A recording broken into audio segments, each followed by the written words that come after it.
একটু প্রার্থনা করুন। দিন কয়েক ধরে ধুম জ্বর, হাসপাতালে ভর্তি অভিনেতা রাহুল মজুমদার এবং প্রীতি বিশ্বাসের কন্যা আয়রা। কি হয়েছে তার? এখনো 1 বছরও বয়স হয়নি একরত্তির।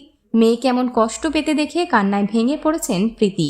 সোশ্যাল মিডিয়ায় একটি ভিডিওয় প্রীতি বলেছেন, যখনই আমি আমার মেয়েকে দিয়ে ছবি দিই, ভিডিও দিই, প্রত্যেক সময় তোমরা তোমাদের অঢেল ভালোবাসা আমার মেয়ের জন্য দিয়েছো। সবসময় ভালো ভালো কথা, আয়রাকে আদরের কথা, আয়রাকে ভালোবাসার কথা তোমরা বলে গেছো। তো আজকে আয়রা আর আমার মনে হলো মানে যেখান থেকে একটু আশীর্বাদ করানো যায়,